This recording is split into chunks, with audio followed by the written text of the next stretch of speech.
할렐루야. Father's Day, 아버지를 기억해 주는 날. 오늘 또 원래는 성찬해야 되는 9월 첫 주일입니다. 이 Father's Day 주일날 아이들이 부모에 대한 기념일, 아버지를 생각해 주는 날이죠. 아이들이 이미 자라서 그것을 기억해 준다는 것이 대견스럽기도 하지만 감사하기도 하지만 한편으로 좀 부담스러운 것도 사실입니다. 벌써 이렇게 아버지가 되었나 하는 것이죠. 어머니 날 아내 뒤에 숨어서 아이들이 사랑하는 엄마에게 친근하게 사랑을 표현하는 것을 대리만족하듯이 쳐다보고 있으면 내가 아내에게 못 해주는 것을 아이들이 해준다고 생각하게 되니까 오히려 그게 좀 덜 부담스럽고 내가 엄마처럼은 너희에게 해주지 못하지만 너희들이 부모를 생각해 주니 참 고맙다라는 생각도 하게 되는 것입니다. 내가 나의 아버지를 기억하는 날에 내가 아버지로서 또 내가 아버지가 되어서 기억받는 날로 이렇게 되어버린 이 이상한 날에 이미 제가 다 와버렸습니다. 그래서 아까 말씀대로 좀 부담스럽기도 하고요. 어릴 때 그 치과 대기실에서 두려운 마음을 품고 숨졸이면서 기다리면서 보았던 그 책이 하나 있었어요. 제목이 아낌없이 주는 나무라고요. 쉘 실버스타인이라는 작가가 이렇게 그림책을 만들었었는데 벌써 오래된 책인데도 지금도 베스트셀러인 걸로 알고 있습니다. 제가 그 책을 읽었던 게 잊어지지가 않습니다. 그 내용이라는 것이 나무와 어떤 한 아이의 교제에 관한 이야기죠. 나무에게서 모든 것을 다 가져가는 소년이 마지막에는 모든 걸 다 가져가 가지고 밑둥밖에 남지 않는 그 나무 위에 나이가 많이 들어서 노인이 되어 가지고 돌아와서 밑둥밖에 없는 그 나무 위에 걸터 앉아 있는 모습이 마지막 그 그림책의 장면이 지금도 잊혀지지가 않습니다. 근데 그 장면 보면서 노인 된다는 거, 나이가 많이 든다는 거 그때는 상상을 못 했는데 지금 이제 조금씩 이해가 되는 부분이 있어요. 그 주제가 무엇입니까? 나무는 끝까지 기다려준다. 이런 모습은 아버지의 모습이 아닐 수가 있을 수도 있습니다. 오히려 엄마의 모습이 좀 가까운 것 같기도 했었어요. 그런데 지금 러시아의 에르미타주라는 그 세계 3대 박물관 중에 하나 있는데 그 박물관의 대표적인 그 전시물 중에 하나인 렘브란트의 탕자의 귀환이라는 그 작품이 있다 그래요. 근데 그 그림에서 묘사된 아버지가 나오는데 그 그림에 나오는 아버지는 정말 기다려주는 아버지로 묘사가 되어 있어요. 성경 말씀 그대로. 그 눈이란 게 묘사가 되어 있는데 눈물에 짓눌린 거의 감긴 아버지의 눈, 그러면서도 두 손은 탕자의 등을 어루만져 주고 있습니다. 두 손의 크기가 그 그림에 묘사된 두 손의 크기가 다르다는 것은 최근에 알았습니다. 한 손은 여자의 손같이 보이고 다른 한 손은 그보다는 훨씬 큰 남자의 손 같은 탕자의 아버지는 분명 기다리는 아버지로서 묘사가 되어 있었어요. 이상적인 아버지의 모습이 있어서 감동하는 것이 아니라 인생을 조금 이제 지나고 보니까 결국 그 자리에 밑둥만 남아 있어도 말이죠. 그 자리에 앉아 있는 서 있는 아버지, 존재하시는 것 자체로 그 자리에 계시는 것만으로도 감사한 아버지, 아버지 부재의 문화가 익숙한 이 세상에서 우리의 낳아주신 아버지, 감사하고 감사받을 수 있는 단 한 가지 이유라고 하면 아버지께서 그곳에 계시고 그 기다리시고 계시는 아버지에 대한 감사입니다. 우리 하나님께서 그렇게 하셨듯이 우리 부모님도 그렇게 하시는 것 같아요. 우리 모든 아버지 그 자리에 있어 주셔서 감사합니다. 변함없이 그 자리를 지켜주셔서 감사드립니다. 저도 아빠로서 밑둥만 남는다 해도 아이들이 다시 찾아와서 언젠가는 앉아줄 수 있을 때까지 그 자리에 그대로 있는 기다려주는 그런 아빠가 되고 싶습니다. 갈라디아 교회에 편지를 보내는 바울은요, 노년이 아니었어요. 이 갈라디아를 쓰는 바울은 나이가 한참 일할 나이에 중년의 아저씨였던 것으로 보입니다. 여러분이 잘 아시다시피 바울은 결혼하지 않고 평생 독신으로 주님의 일만 하다가 간 사람 아닙니까? 부모가 되어보지 않은 사람이 가질 수 있는 일종의 편견으로 바라보게 되는 바울의 모습이 있을 수 있는데, 그럼에도 불구하고 바울이 참 부모, 아버지의 마음을 가지고 있는 것을 그가 쓴 서신서들을 통해서 많이 보게 됩니다. 오늘 그 바울의 모습은 자애로운 이 어머니의 모습이라기보다는 잘못하고 있는 자식을 꾸짖어서라도 자식을 잘되게 하려는 정말 사랑하고 관심이 있지 않으면 할 수 없는, 사랑이 없으면 무관심하죠. 사랑이 있으니까 관심이 있지 않으면 할 수 없는 아버지와 같은 그런 말과 행동을 오늘 읽은 갈라디아서 본문을 통해서 보여주고 있습니다. 갈라디아 교인들은 자신이 섬기고 양육했던 자녀들과 같은 사람이었던 것이죠. 바울에게. 바울을 하나님의 천사같이 그리스도 예수와 같이 대해주었던 자신들의 눈이라도 빼어서 바울에게 줄 만큼 갈라디아 성도들도 그렇게 바울을 사랑했다고 4장 14절 15절에 말씀하고 있어요. 바울도 이 갈라디아 교인들에게 정말 잘해 주었겠지만 갈라디아 교인들은 정말 바울을 사랑하였던 것 같습니다. 그러니까 눈이라도 떼어줄 것 같다고 표현하죠. 마치 자녀와 아버지의 관계, 이것도 아주 관계가 좋은 그런 부자 간의 관계죠. 깊은 사이, 그런 깊은 사이가 갈라디아 교인들과 바울의 관계였는데 어느 한순간 이 갈라디아 교인들이 변해버린 거예요. 그냥 바울이 실증나고 싫어져 가지고 너무 오래 사귀다 보니까 자연스럽게 관계가 소원해지고 멀어진 것이 아닙니다. 바울과 이 갈라디아 교인들 사이를 가로막는 소위 이간질하는 어떤 사람들이 교회로 들어왔던 것 같습니다. 그냥 인기를, 사랑을 가로채려고 들어왔다기보다는 다른 복음을 가지고 들어와서 1장에 나오죠. 다른 복음을 가지고 들어와서 성도들의 영혼을 사냥하는 사람들이 들어왔던 거예요. 이 정말 무지막지한 사람들이죠. 이게 참 알다가도 모를 일입니다. 같은 예수님을 섬기는데 원래 영적 아버지였던 바울이 믿는 예수님과 다른 예수님을 이 사람들이 믿고 있었던 거예요. 예수님을 믿는다고 하는데 다른 예수님, 다른 복음인 거예요. 이방인들을 다 자유케 하고 다 받아주는, 아낌없이 주는 나무와 같은 예수님을 바울은 갈라디아 교인들에게 전했는데 이 새로 들어오신 이 진짜 아버지 말고요, 가짜 아버지인 것 같은 이 거짓 선생님들은 바울이 갈라디아 교인들에게 전한 예수님과 하나님과는 전혀 다른 아버지의 모습, 그런 하나님의 모습을 갈라디아 교인들에게 가르쳤던 것입니다. 그들이 전하고 가르치는 하나님 아버지의 모습은 억압하고 억누르고 짓밟는, 마치 자신의 이익을 얻는데 혈안이 되어 있는 장사치와 같은 모습으로, 그리고 자기들이 말한 대로 시키는 대로 하지 않으면 먹을 것 주지 않는 그런 포악한 아버지의 모습으로 서로 간의 관계를 형성하는데 조금도 자유롭지가 않고 모든 것이 억지가 되게 만드는, 그러니까 이게 사랑의 관계라고 할 수 있겠습니까?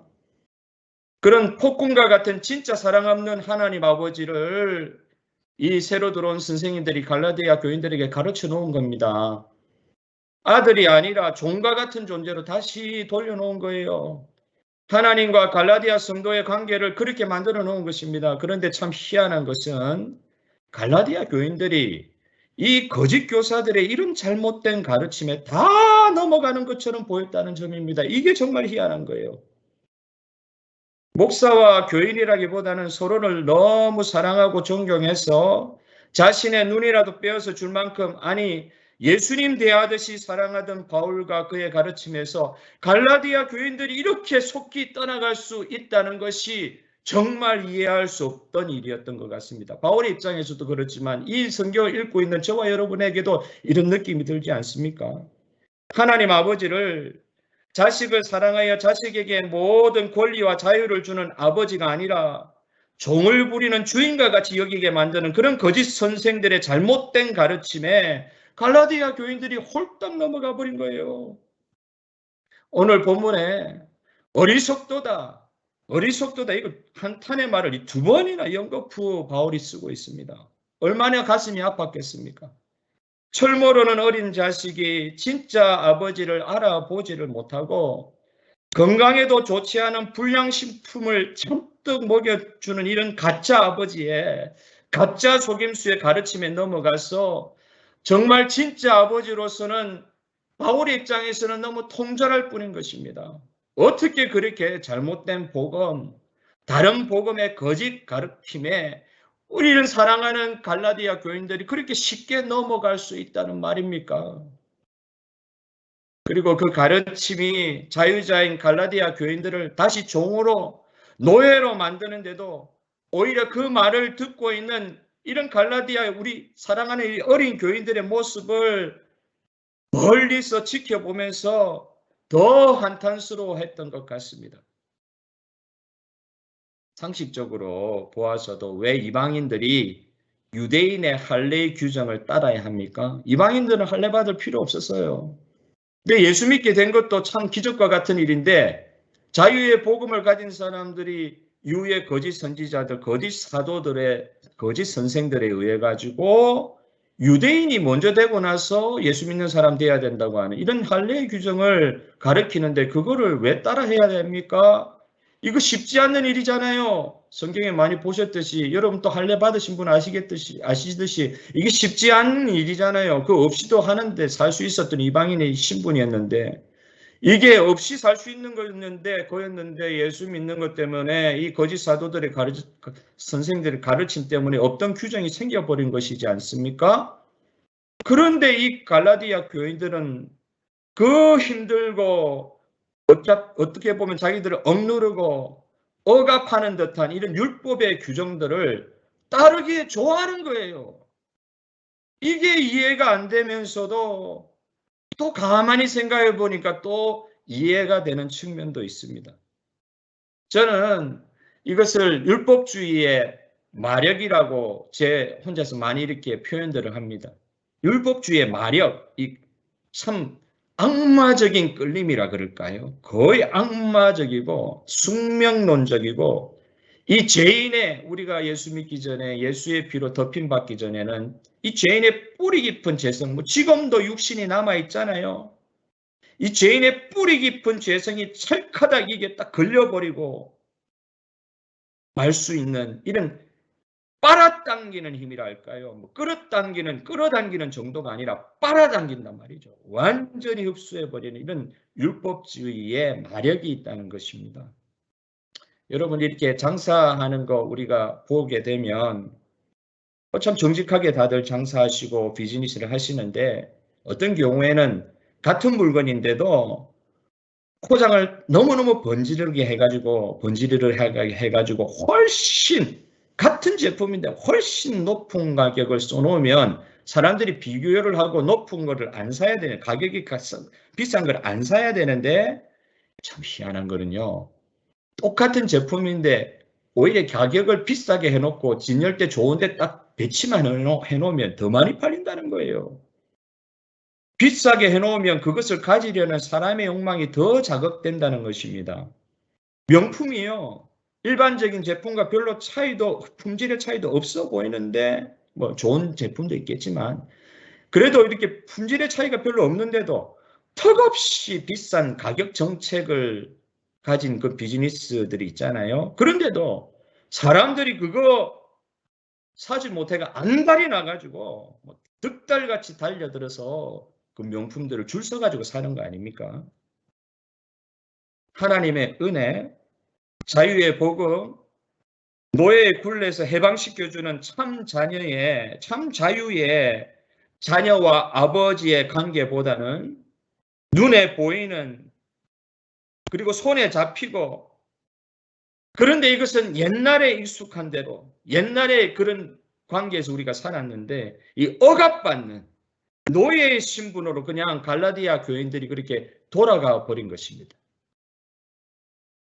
원래 갈라디아 교인들은 예수님을 직접 보지 못한 사람들이었어요. 어떻게 예수님 본 사람? 그분들은 다 이방인들인데 예수님을 직접 보지 못한 사람들이었어요. 그러나 베드로전서 1장 8절의 말씀처럼 이 갈라디아 교인들도요. 예수님을 직접 보지 못하였으나 진심으로 사랑하던 사람들이었습니다. 갈라디아 교인들 교회가 처음부터 개척될 때 그 은혜가 있었어요. 예수님을 직접 보지 못한 이방인의 신분이었지만 진심으로 예수님을 사랑하는 사람들이었습니다. 그들이 바울에게 한 행동을 보면 알 수가 있는 거예요. 예수님의 십자가 사랑에 완전히 녹아졌던 사람들이었습니다. 교회가 그냥 개척되는 게 아니에요. 여러분, 교회가 그냥 개척되는 게 아니에요. 예수 그리스도의 사랑에 녹아진 사람들이 모이기 시작했어. 교회가 세워지고 그 가르치는 자 바울에 대해서 눈까지도 빼어줄 수 있을 정도로 그를 사랑했다는 이 표현을 볼 때 완전히 예수님의 사랑에 녹아져 있던 사람들이었습니다. 단순히 지식적 동의나 일시적인 깨달음으로 교인이 되었던 사람들이 아니었습니다. 성도하고 교인은 다른 거잖아요. 몸만 와 있는 경우도 있잖아요. 진심 없이. 그렇게 예수 믿는 사람들이 아니었어요. 핍박과 박해 가운데 교회를 이루었던 사람들이었습니다. 진짜 성령의 불같은 임재로 말미암아 속 내면에서부터 변화를 체험했던 성도들이었습니다. 그러니까 예수님을 보지도 않고 믿는 거예요. 예수님을 보지도 않고 예수님을 있는 것과 같이 보이는 것과 같이 믿는 거예요. 저와 여러분도 그렇지 않습니까? 십자가에 달리셨다고 하는데, 나를 위해서 십자가에 달리셨다고 하는데 실제로 보지도 않고 그 언제 봤어요 우리가? 여러분, 저와 여러분이 예수님과 언제 손이라도 한번 잡아보셨습니까? 갈라디아 교인들이 예수님과 손이라도 한번 잡아봤던 사람들입니까? 이야기라도 한번 나누어 봤던 사람입니까? 예수님이라는 실체를 어떻게 실체적으로 경험한 사람들입니까? 그런데도 사도의 말만 듣고 사도의 복음 전함만 듣고 예수님의 사랑에 감격하여서 눈물이 오르고 가슴 쥐어짜는 회개가 터져나오고 자신의 제약된 모습에 통절하게 안타까워했던 회심의 경험이 있는 성령의 기름 부으심의 회심의 경험이 있었던 갈라디아 교인들이었던 것입니다. 이것이 어떻게 가능했단 말입니까?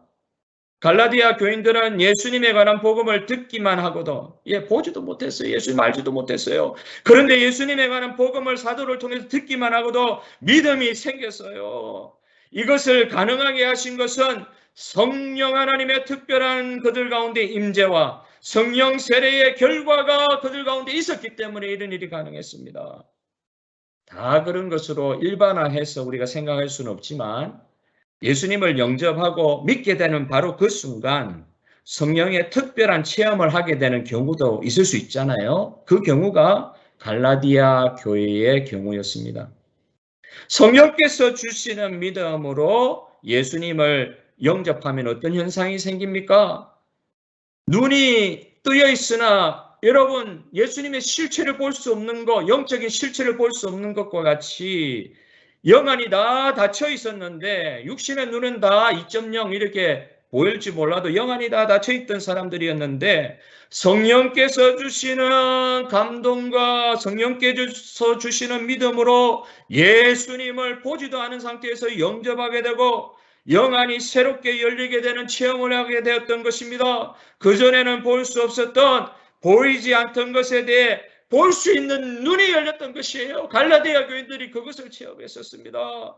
성령은 생명을 주는 영이시기 때문에 그전에는 세상이 아무리 잘 살아도 영적으로 무기력하고 어떤 면에서 죽지 못해 살던 억지로 살던 사람들이 성령의 임재하심으로 말미암아 능력과 생명의 원기와 활기를 체험하게 되었던 것입니다. 성령의 힘이 그 사람들의 내면을 감동시키기 때문에 그전에 억지로 살던 그런 게 없어졌어요.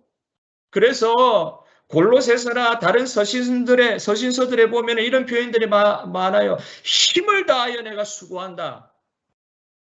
뭐 준다고요? 무슨 눈에 보이는 게 결과가 있다고요? 핍박과 박해가 있을 수밖에 없는 상황에서 예수 믿는 것인데도, 그런데 내가 힘을 다하여 수고한다. 그리스도의 사랑이 우리 모든 성도를 강건하시도다. 나를 강건하시도다. 꼭 사도의 고백이 아니에요. 모든 성도들이 이 성령의 은혜를 받은 자, 예수님을 영적으로 보게 된 자들이요, 힘을 다하여 수고한다. 그리스도의 사랑이 우리를 죽기까지 우리를 강건하시는도다. 그런 표현이 많이 나오는 것을 보게 됩니다. 예배에 어떻게든 나오려고 하는 거예요. 무시로 모이고 기도하기에 전혀 힘썼다고 성경이 표현하고 있습니다. 성령께서 믿음을 더욱 주시다 보니까 성도들은 더 담대해지는 거예요. 그전에는 다 풀이 죽어 있었어요. 제자들 모습 보십시오. 십자가 못 박히시는 예수님을 보고도 다 도망갔지 않습니까? 그런데 성령께서 임하시니까 담대해졌던 것입니다. 사람들에 대한 공포가 사라지는 것입니다. 저와 여러분에게도 그런 성령의 은혜가 있는 줄 믿습니다. 세상을 우선적으로 생각하고 세상이 그렇게 재미가 있었는데, 세상에서 그렇게 쾌락하는 거, 세상에서 누리는 그 즐거움이 인생의 모든 즐거움이 전부 다 했는데, 교회 안에 왔는데 별 사람 안 모여있는, 그 당시에 노예가 반이 넘었단 말이에요. 별 사람 모여져 있지 않는 그런 교회라는 곳에 왔는데, 이제는 이 세상보다는 교회가 우선적으로 생각하게 되는 거예요. 노예들이 모여있는 곳, 세상에 이름 없고 빚도 없는 그런 사람들이 모여있는 곳인데, 그 교회를 우선적으로, 세상에 내가 지금 살고 있고 사회생활하는 것보다 더 교회를 우선적으로 생각해야 됐던 거예요. 왜요? 성령 하나님께서 그렇게 마음을 변화시켜 주시니까. 여러분, 이게 우리가 하려고 해서 되는 것입니까? 아무리 우리가 억지로 해야 되는 일 이렇게 한다고 되겠습니까? 이게 별 사람 안 모여있고 유력한 사람 없는, 정말 볼품없는 사람들 모여있는 그 교회 공동체를, 세상 떵떵거리는 사람들이 모여있는, 모든 사회에 모여있는 그런 공동체 구성원들보다 더 우선적으로 생각하게 되는 그런 신령의 변화를 겪는 거예요. 연약한 자들만이 모여있는 곳인데, 믿는 사람, 성령의 새롭게 하여 주심으로 예수님을 믿게 된 성도가 모여있는 그 교회는, 그 성도들이 교회를 바라보는 관점은 이 세상에서 가장 영광스러운 곳이 바로 교회다. 세상적으로 보면은 형편없는 사람들이 모여있는 것인데, 병자들이 모여있는 것인데, 연약한 자들이 모여있는 것인데, 성령께서 은혜 주심으로 말미암아 이 교회가 세상에서 가장 영광스러운 것으로 보이게 되는 거예요. 갈라디아 교인들이 그걸 경험했습니다. 교회가 이 세상에서 가장 재미있고 감동적인 곳이 되어버렸어요. 제가 어릴 때 그랬어요. 교회가 너무너무 재미있더라고요. 교회가 너무너무 가고 싶은 것이었어요. 제가 뭐 남녀공학 안 다녀가지고 교회는 여자아이들 많아가지고 교회 가고 싶다, 그런 표현이 아니에요. 은혜 받으니까, 성령의 은혜를 체험하니까 교회는 너무너무 가고 싶은 곳이 되었었어요. 갈라디아 교인들에게 교회는 그런 곳이었습니다. 성령께서 사람들의 마음을 감동시키니까요, 오지 말라고 해도 성도들이 교회로 몰려 들어가 오는 거예요. 누가 오라고 해가지고 교회에 사람들이 모여드는 것이 아니라, 오지 말라고 해도 성도들이 몰려오는 거예요. 성령의 감동시키심이 있으니까. 그런데 이 갈라디아 교회에 어느 순간에, 이거 순간입니다. 이게 찰나예요. 찰나. 순간이에요. 성령께서 예기치 못하게 우리 삶 가운데 역사하시던 것과, 그것도 순간이었어요. 어떤 면에서는 찰나였어요. 전혀 예기치 못하는 가운데 성령께서 역사해 주셨잖아요. 찰나였어요. 그런데 그런 것과 마찬가지로 교회가 어느 순간 찰나에 거짓 교사들의 가르침으로 교회의 생명력이 썰물과 같이 쑥 빠져버린 거예요. 성령께서 감동 주실 때는 십자가가 너무 선명하게 보였어요. 언제 봤어요, 십자가를? 우리 눈으로 언제 십자가를 봤어요? 우리 눈으로 예수님 본 적도 없는데. 성령께서 우리를 감동시키실 때는 십자가가 보이지도 않는데 너무 선명하게 우리 가운데 다가왔어요. 갈라디아 교인들이 십자가 본 적도 없는데도, 육신의 눈으로는 절대 못 보는데도, 그런데 영안이 열려가지고 십자가가 마음속에 너무 선명하게 보이는 거예요. 예수 그리스도의 십자가가. 그런데 지금은 그렇게 바로 앞에서 보는 것과 같은 느낌이 있었던 그런 십자가가 안 보이는 거예요. 안 보인다고. 안 보여. 어느 순간에 안 보이기 시작한 거예요. 십자가에 달리신 예수님이 너무 선명하게 보였는데, 어떨 때는 그 십자가에 내가 달렸어야 되는데, 그 십자가에 내가 달려있는 모습이 환상 가운데 보이는데, 내가 달려있던 그 모습이 예수님께서 대신 달려있는 그런 모습을 성령이 주시는 은혜 가운데 체험하기도 하고 그랬는데, 바울의 오늘 본문의 말씀과 같이 너희 눈앞에 이제 십자가 안 보이느냐? 십자가를 보면서, 영안을 떠서 보면서 벼락같이 흐르던 눈물의 감동이 없어지는 거예요. 서서히 없어지는 것도 아니고 찰나에, 거짓 가르침 받아들이는 순간부터 찰나에 없어지는 거예요. 눈물도 없고 기쁨도 없고 형식만 낳는 거죠. 형식만. 율법을 지키되 그 옛날 이방인으로서 살 때의 그 우상 섬기듯이 말입니다. 내 할 바를 하고, 우상에게 내 할 바를 하고 복 달라는 식의 이상한 그런 우상 섬길 때 잘못된 신앙, 그 모습은 아닐지라도 이게 우상 숭배도 아닌 것이, 거짓 가르침이 우리의 영혼을, 성령의 감동들을 다 제어해버리니까 이상하게 이 사랑하던 성도들의 모임인 교회가 냉랭하게 되어버린 거예요. 신앙생활 조금 하다 보니까 품위는 좀 있어지고, 사람들이 모이는 공동체 가운데 참 어떤 면에서는 이렇게 있는 날 것 그대로 만나던 그런 관계에서 조금 더 벗어나서 이제는 품위도 좀 있고, 신앙을 고상하게 표현할 수 있는 방법도 알게 되고, 하나님 앞에서 엄숙해 보이는 모습이 어떤 건지도 알게 되고, 어떤 면에서는 조금 심한 말일 수 있지만 점점 빼는 방법도 알게 되고, 또 예수 믿으면 믿을수록 말도 너무 유창하게 잘하게 되는 것 같아요. 그런데 성령 안에서 참 생명과 능력과 자유를 잃어버린 거예요. 갈라디아 교인들이. 어느 순간에 이걸 잃어버린 거예요.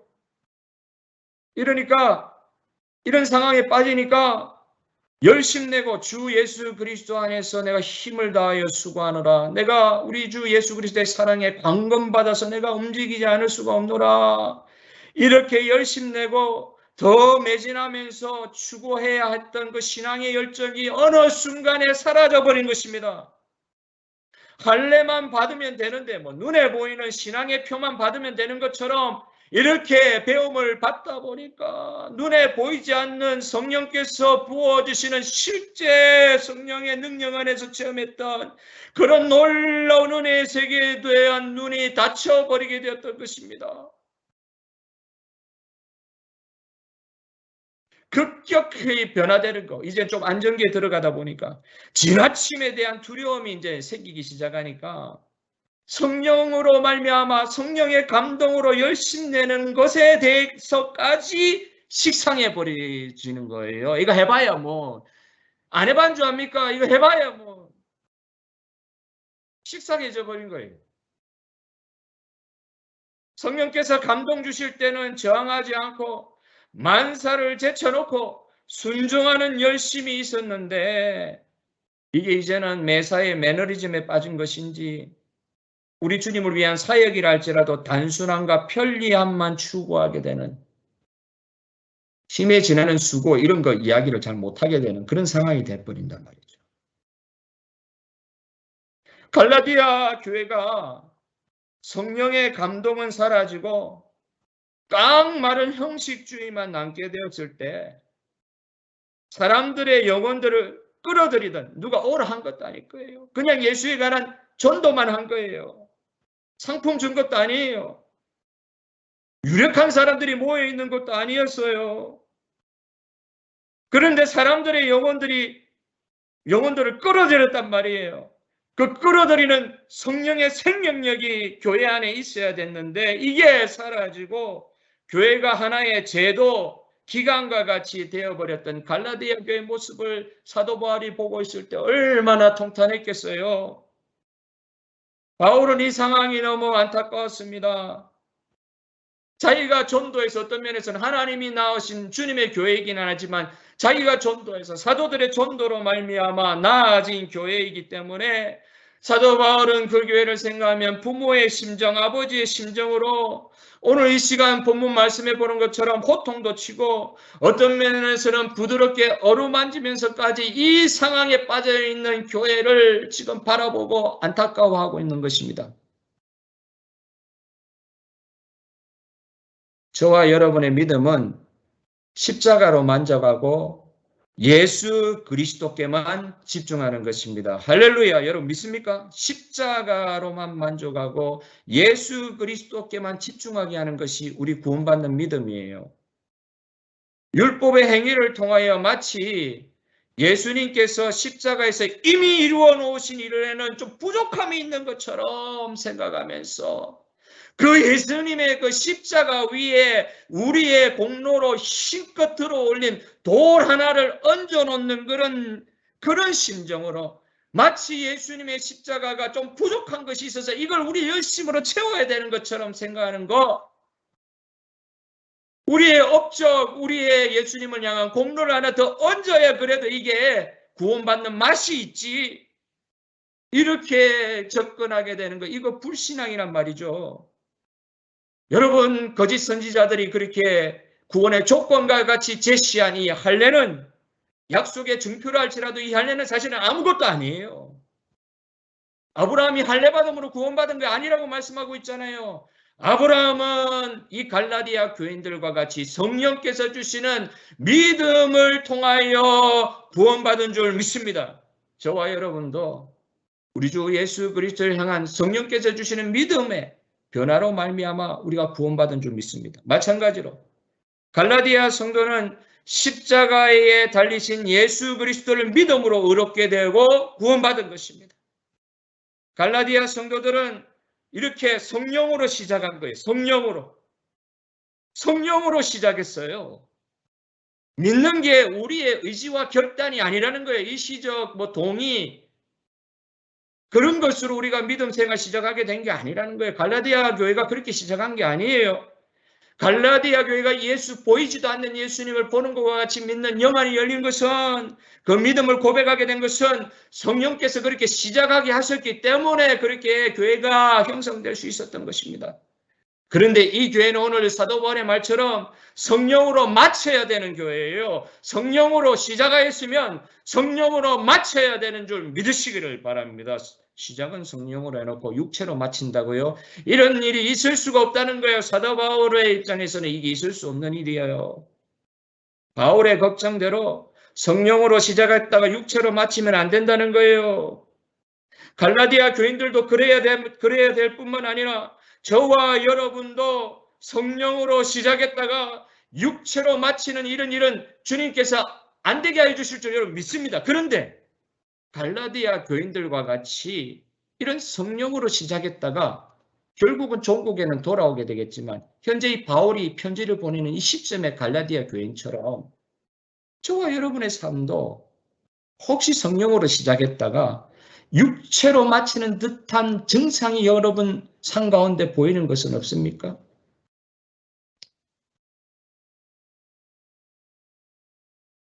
성령의 감동보다는 혹시 차가운 형식만 남지는 않았습니까? 성령처럼, 성령께서 주시는 것처럼 넓은 마음, 너그러운 마음, 뭐가 없어도 풍성한 마음이었는데 어느 순간 찰나에 우리의 내면이요, 비참하리만큼 정말 세상 사람들보다 더 못한 좁디 좁은 그런 마음으로 좁아져 있지는 않습니까? 성령께서는 우리에게 믿음 주신과 동시에 우리에게 하나님 나라를 바라보며 보이지는 않아요. 눈에 보이진 않아요. 눈에 보이는 것은 어떻게 보면 없어요. 그런데도 영화를 열어주셔서 믿음을 주셔서 하나님 나라를 바라보면서 날마다 새로운 꿈을 꾸게 하셨는데 지금의 나는 왜 자꾸 현상 유지만 하려고 하는 현상 유지도 못해서 팍 박히는 그런 영적인 상태에 머물러 있지는 않습니까? 성령은 주님에 대해서 나를 구원하신 예수님에 대해서 말하려고 하는 열정을 그 전에 그렇게 부어주셨는데 나에게 주신 은혜가 너무 커가지고 누가 전도하지 말라고 해도 누가 이렇게 안 해도 누가 안 시켜도요. 내가 주님께 받은 그 놀라운 은혜가 있어서 감동이 있어서 사랑이 있어가지고 나의 입이 항상 주님에 대해서 세상 가운데 말하려는 열정이 있었는데 지금의 나의 입은 항상 무관심하고 무기력해 있는 그런 상황에서 닫혀 있지는 않습니까? 기도를 했어요. 오랫동안 우리가 기도했죠. 성령은 제 같은 경우에 제가 성령에 주시는 힘으로 우리 하나님께 성령께서 감동 주심으로 20년 전에 그렇게 하나님 앞에 간절하게 드린 기도를 성령께서는 잊어버리지 않고 기도하고 기억을 하고 계신데 나는 내가 하나님 앞에 드린 기도조차도 다 잊어버리고 있지는 않습니까? 제가 그렇더라고요. 20년 전에 기도하게 하신 것이 있는데 성령께서는 기억하고 계셨어요. 그래서 저로 하여금 또 기억도 나게 해주신 거겠죠. 근데 기억나게 하시기 전까지는 깡그리 잊어먹고 있는 거예요. 내가 기도했는데 내 기도 제목을 내가 잊어먹고 있는 거예요. 어느 집사님께서 저에게 지나가시는 말로 지나가신 말 대화를 깊이 있게 하던 것도 아니고 지나가시는 말로 말씀하신 것이 제가 잊어지지가 않습니다. 목사님, 죽은 것이 무슨 할 말이 있습니까? 죽은 것이 무슨 할 말이 있습니까? 제가 이 말을 해석해 보니까 집사님의 하나 신앙의 고백같이 느껴지더라고요. 이미 이 집사님은 십자가에서 예수님과 같이 내 옛 사람은 죽었다. 이렇게 말씀하시는 것 같더라고요. 이 바울의 고백과 같은 거죠. 우리가 어제 읽었던 갈라디아서 본문처럼. 그죠? 내가 그리스도와 함께 십자가 못 박혔나니 이제 내가 사는 것이 아니에요. 내 안에 그리스도께서 사시는 것이야. 그거잖아요. 그런데 또 한 번 더 들어가서 묵상하고 해석해 보니까 이게 죽은 게 아니에요. 돌아가신 게 아니에요. 육신으로 살아있어서 죽은 게 아니라 그 말이 아니라 이 집사님이 옛사람은 십자가에 죽었다고 이야기하실지 몰라도 성령의 능력으로 주님과 함께 자신은 이미 부활했다고 믿는 거예요. 성령의 능력으로 새 사람이 살아났다고 이야기하는 거예요. 성령으로 새 사람으로 다시 탄생했다고 자기 신앙 고백하는 것으로 해석이 되더라고요. 성령의 사람 되었다는 뜻으로 해석이 되더라고요. 베드로와 요한도 사실은 예수님 십자가에 달릴 때 도망갔던 사람이고 배반했던 사람이고 너무나도 죽기를 무서워해서 그렇게 도망다녔던 이 사람들이 성령의 은혜를 체험하면서 자기의 옛사람이 십자가에 못 박히는 경험을 했던 거 아니겠어요? 이 베드로와 요한이 성전 미문에 앉아있는 그 안진뱅이 태어날 때부터 안진뱅이 마비 환자 하반신 불수 그 한 사람에게 성령께서 주시는 감동으로 말할 수가 있었습니다. 은과 금은 내게 없으나 내게 있는 것으로 너에게 주노니 일어나 걸어라. 할렐루야. 일어나 걸어라. 왜 앉아있느냐? 일어나 걸어라. 성령의 감동으로 이런 생명의 말을 그에게 전달할 때 마치 사도 바울이 갈라디아 교회에 처음 전도했을 때에 그 교회에 일어났던 성령의 변화의 역사들이 그 복음의 생명의 언어의 선포를 통해 그 죽었던 갈라디아 교인들이 일어났고 오늘 이 갈라디아 3장의 바울의 새로운 복음의 선포를 통해서 다시 한번 성령으로 일어나는 기회를 갈라디아 교회가 받았듯이 저와 여러분 오늘 시드니 중앙장로교회 모든 성도들 한 사람도 예외 없이 성령의 감동으로 하나님의 말씀을 다시 받고 내가 또 하나님의 말씀을 다시 전할 수 있는 하나님의 성령의 쓰임받는 통로로서 이 마지막 때에 성령의 통로로 성령의 실제 임재하시는 영혼으로서 마지막 때에 쓰임받는 우리 교회 공동체 모든 성도 되시기를 주님의 이름으로 축복합니다. 시간 찬송가 191장 다 같이 찬송하시면서 준비하신 예물을 하나님 앞에 헌신하도록 하겠습니다. 191장